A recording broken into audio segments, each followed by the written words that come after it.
আচ্ছা মায়েরা বলো তো দেখি, আগে সন্তানের মঙ্গল অমঙ্গল কে বুঝতে পারে? সবার আগে কে বুঝতে পারে সন্তানের অমঙ্গল হবে না মঙ্গল হবে? মা। এই মা ডাকটা খুব ছোট ডাক, জানো? মা মা নামে সুদা ঝরে, মা নামে সুদা ঘটে, মা বড় সুদার সমান, ডাকেলে জুড়াই আইসে পড়ে। মা ডাকার সঙ্গে সঙ্গে হৃদয়টা দূরে যায়। মায়ের সঙ্গে নারীর বন্ধন, বাবার সঙ্গে রক্তের সম্পর্ক। বাবা বলছে, হ্যাঁ রে খোকাই, আমি হাত ধরছি, তুই বেরিয়ে আয়। ও বাবা তুই যাও না, আমি একটু পরে যাচ্ছি না, একসঙ্গে এসেছি একসঙ্গে যাব। ছোট্ট ছেলে আর থাকতে পারলো না, বলে উঠলো, বাবা তুমি চলে যাও, আর মনে হয় কোনোদিন তোমার সঙ্গে আমার যাওয়া হবে না। কেন আমার সঙ্গে যাবি না? তুই কার সঙ্গে যাবি? যাবো কি করে? এরা যেভাবে আমার পা ধরে দোকানের ভিতরে টানাটানি করছে, যে কোনো মুহূর্তে আমাকে দোকানের ভিতরে নিয়ে যাবে। খোকা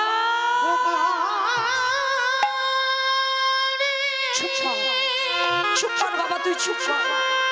তুই মনে করে বলিস না আমি যে বাবা হয়ে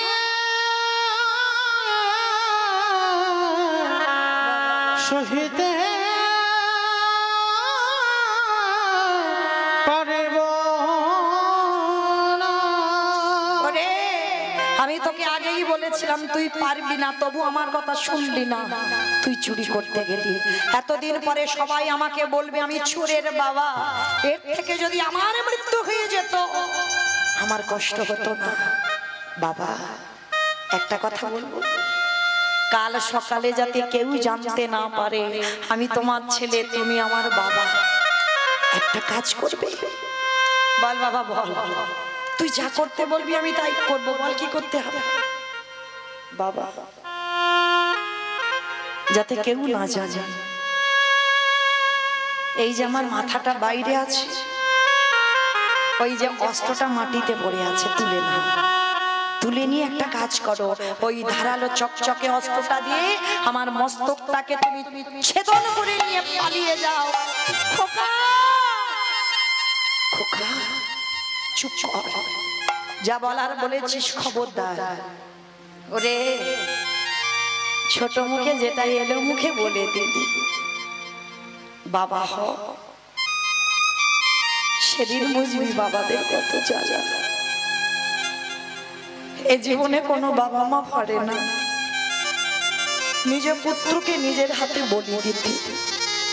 কে বলেছে পারে না? ছোট ছেলেটার কত জ্ঞান কত চৈতন্য দেখেন, কে বলেছে পারে না? তুমি রামায়ণ পড়েছো, বেদ পড়েছো, উপনিষদ পড়েছো, এত এত গ্রন্থ পড়েছো, তুমি মহাভারতে কর্ণের চরিত্র পড়ো? কে গো মাইরা? মহাভারতে যারা কর্ণ চরিত্র শোনেন বা জানেন, পড়েছেন, শুনেছেন তো? মহাভারতে কর্ণ ছিল একনিষ্ঠ ভক্ত। মহাভারতের পাতায় ভগবান তাকে দাতা বলেছে। কেন বলবে না গো? কর্ণের চরিত্রটা কেমন ছিল জানো? আর কর্ণের স্ত্রী ছিল মা পদ্মাবতী। একটা কথা মনে রাখবে মা, এখানে আমরা যে কজন নারী আছি আমরা বউ হয়েছি, আমরা স্ত্রী, আমরা সহধর্মিনী নয়। সহধর্মিনীর চরিত্র আলাদা হয়। স্বামীর ধর্মের কাজে যিনি সাহায্য করে, ধর্মের পথে যিনি ঠেলে দেয়, সেই হয় জগতে সহধর্মিনী। পদ্মাবতীর ঘরে ভগবান বৈষ্ণব সেজে এসেছিল পদ্মা, আর ভগবান বেশিরভাগ ভক্তের ঘরে যায় বাবা দ্বাদশীতে, একাদশীর পরের দিন। আর যারা যারা আমরা একাদশী পালন করি, পালনটা ঠিক টাইমে করতে হয়। তা একাদশীর পরের দিন দ্বাদশীতে ভগবান এসেছিল, পদ্মা আমি তোমার বাড়িতে দ্বাদশীতে প্রসাদ পাবো। বলুন কি পাবে? পদ্মা আমি তোমার বাড়িতে দ্বাদশীতে মাংস খেতে চাই। কি গো মাইরা, তা বলে জানো তোমরা খেও না। আগের দিন নিরামিষ আহার করতে হবে, পরের দিন দ্বাদশীতে নিরামিষ আহার করতে হবে। তাহলে ভগবান করেছে না, এটা পরীক্ষা, ভগবান খাই। বলছে দ্বাদশীতে আপনি বৈষ্ণব মানুষ হয়ে আপনি মাংস খাবেন। হ্যাঁ, শুনলাম তোমার স্বামী নাকি দাতা হয়েছে, তবে শোনো পদ্মা, যে কোনো মাংস নয়, ত্রিশত্ব করো, তোমার স্বামী যদি দাতাই হয়, যে মাংস খেতে চাইবো সেই মাংস খাওয়াবে। পদ্মাবতী আগু পিছু বিচার করেনি, বলেছিল বেশ ত্রিশত্ব করলাম, যে মাংস খেতে চাইবেন দেব, দাও। তাহলে মৃগ মাংস পক্ষী মাংস নয়, তোমার একমাত্র পুত্র, তোমার একমাত্র নয়নের মনি, তোমার একমাত্র বুকের পানি, তার দেহটা টুকরো টুকরো করে মাংস করে আমার সেবায় দাও। পদ্মাবতী চমকে উঠলেন, আমার পুত্র বলি দিয়ে মাংস করে দিতে হবে? হ্যাঁ পদ্মা, তুমি ত্রিশত্ব করেছো, তাহলে স্বামীর ধর্মের অবমাননা করা হবে, বলো পারবে তো?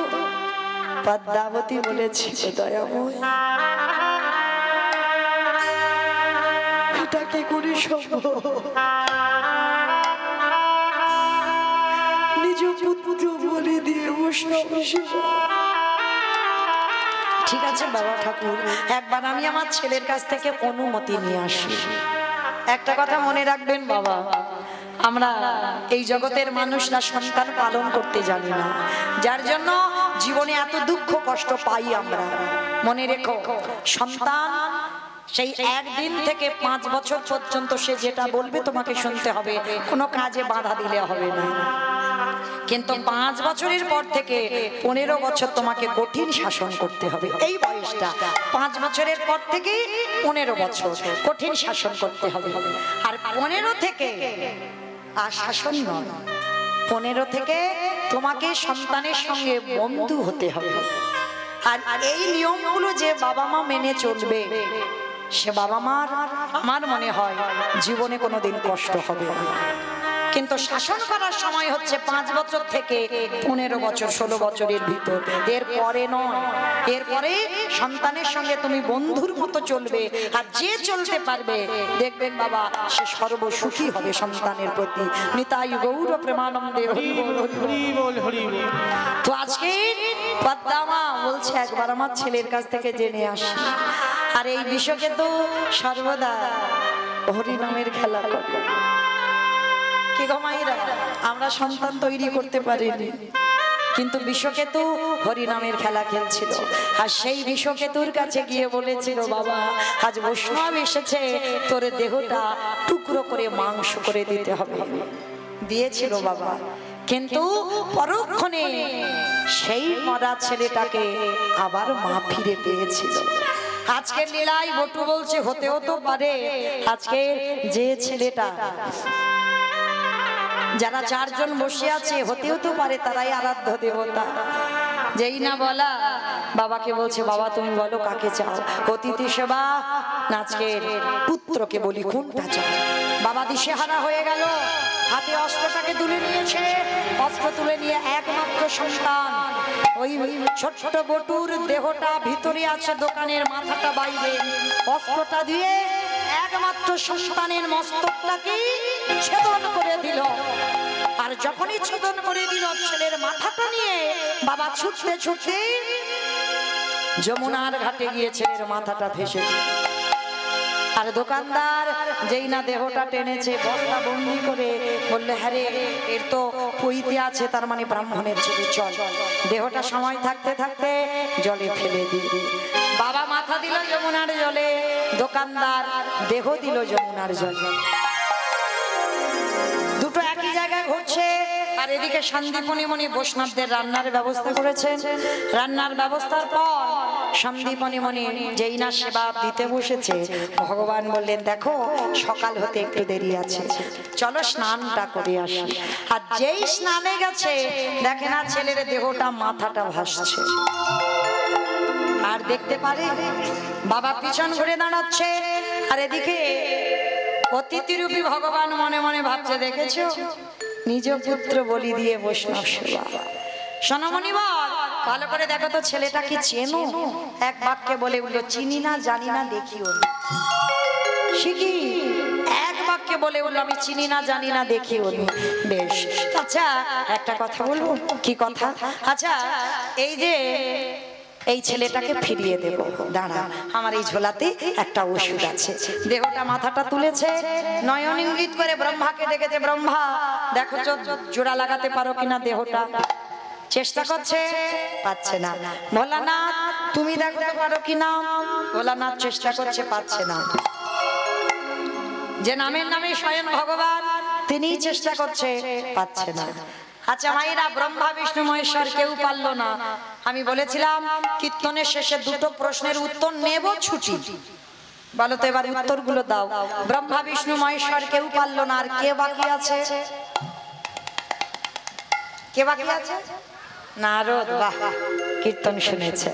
ভগবান বলছে নারদ দেখো তো তুমি পারো কিনা। আর নারদের অভ্যাসটা কি গো?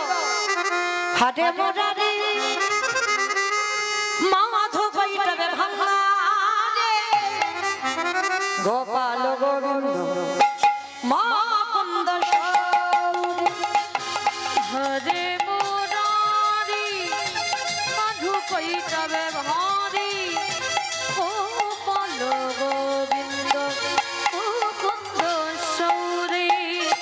রাম নারায়ণ মুকুন্দ মধুসূদন কেশব গণসারে হরে বৈকুণ্ঠ পাবন।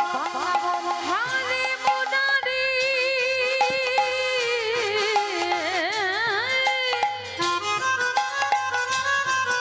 হরে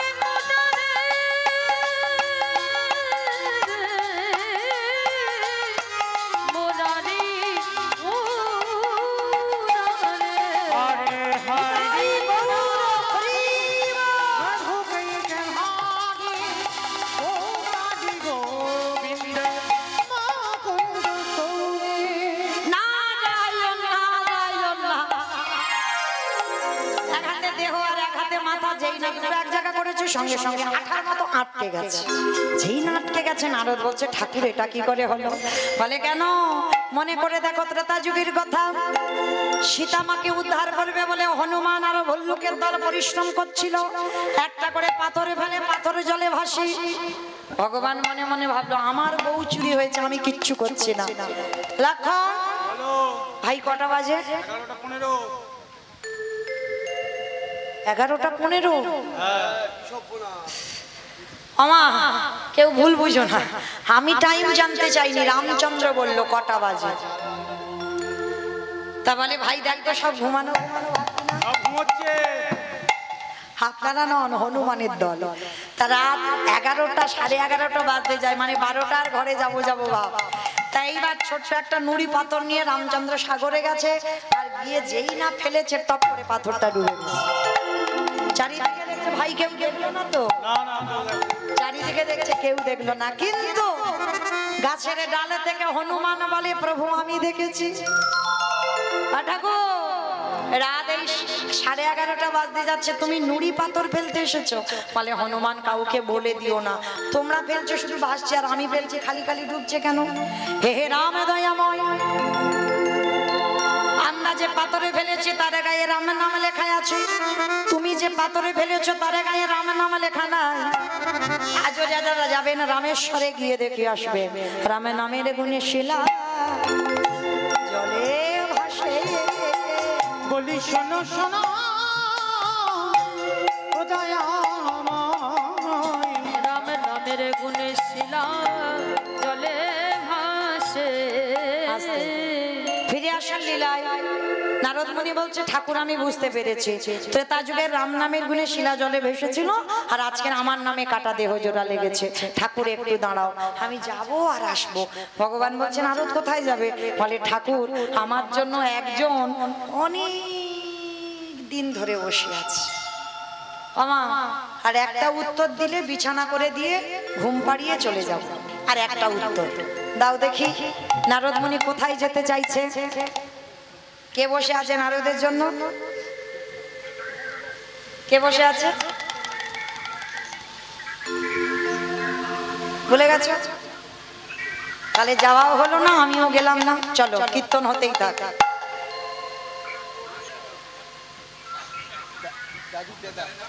হোক সারা রাত হোক, শোনোনি? অসুবিধা নেই। কেউ শোনোনি?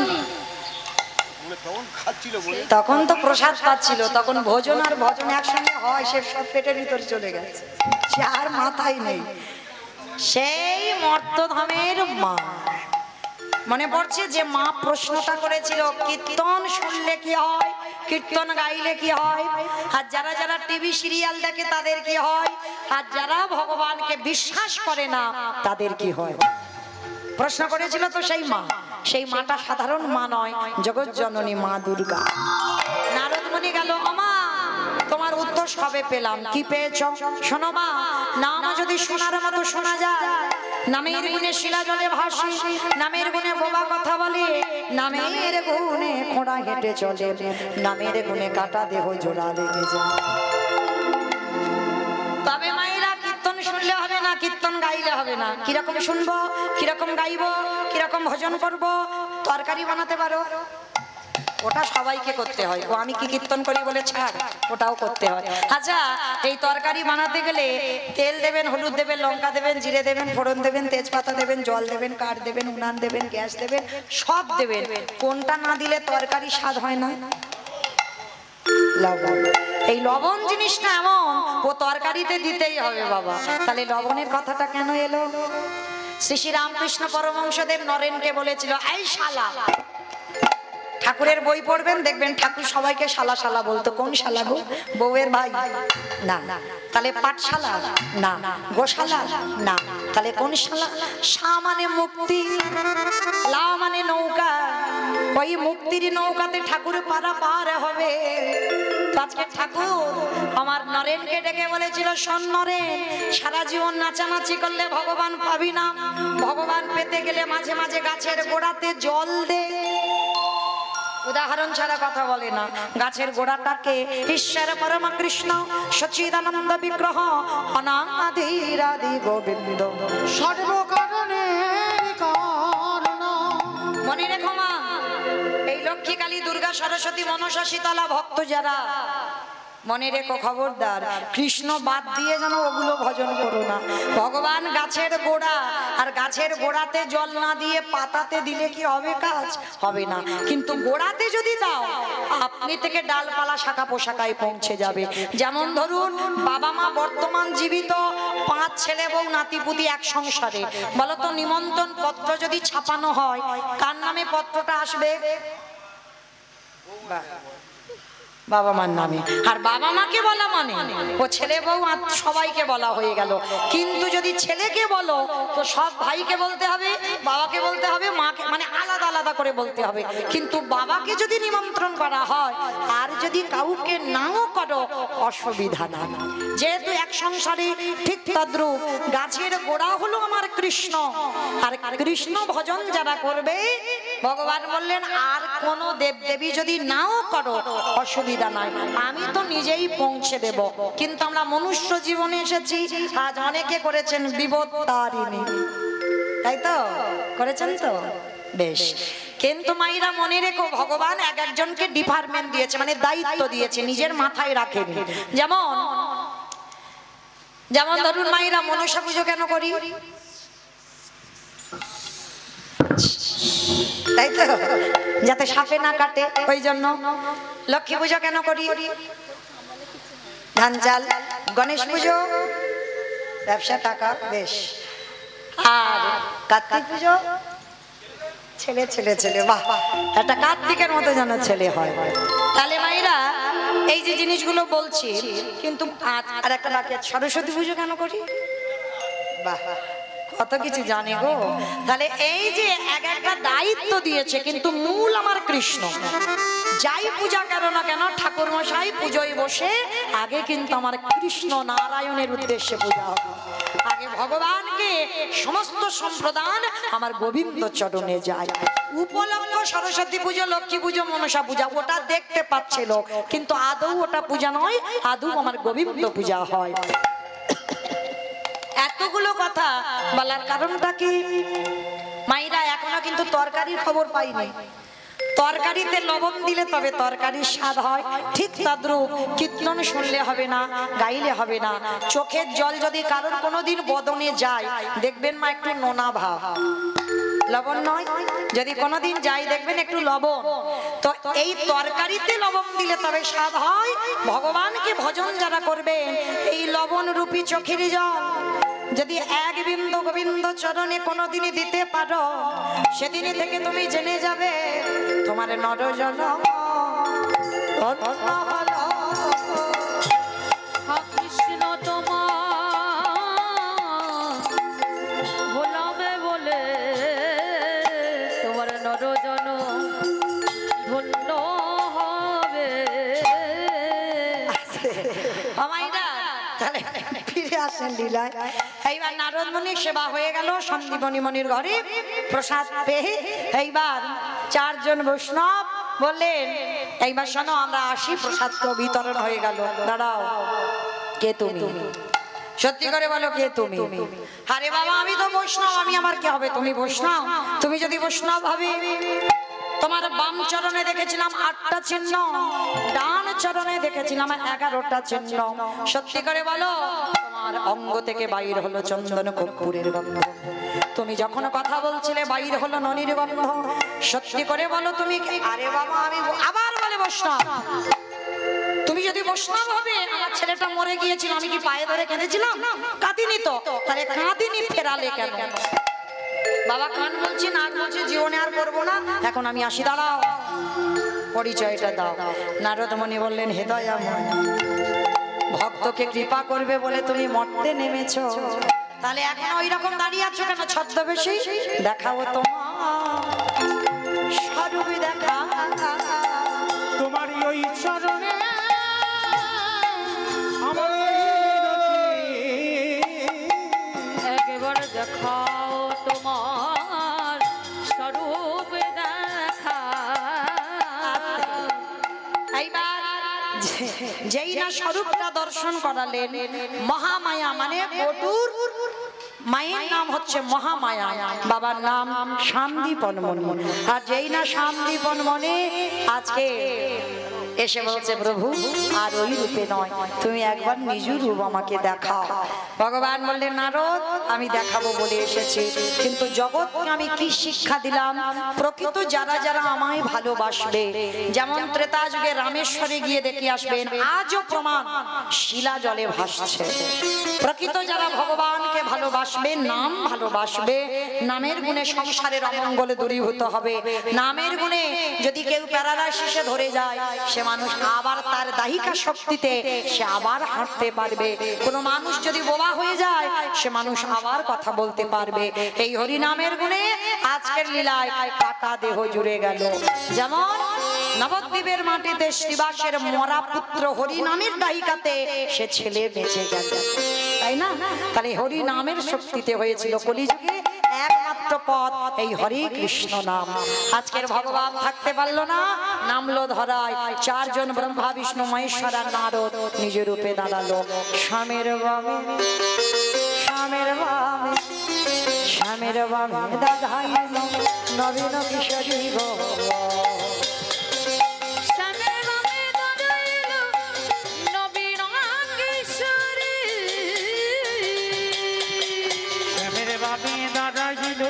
নবীন কিশোরী গো, ওই শ্যামের বামে দাঁড়াইল নবীন আর কিশোরী। ললিতা বিশাখা নদী,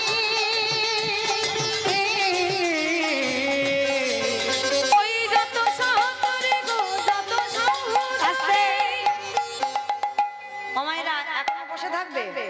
ওঠো এবার সবাই দেখে হাত দুটো তোলে একবার দেখি পত্রের পাতা হে পাতায় দিচ্ছে কত ডালি পত্রের পাতায় পাতায় দিচ্ছে করতালি পথের পাতায় পাতায় দিচ্ছে করতালি গো পত্রের পাতায় পাতায় দিচ্ছে করতালি আরে কেন রাশে মাগে রাঙা এটাই গৌর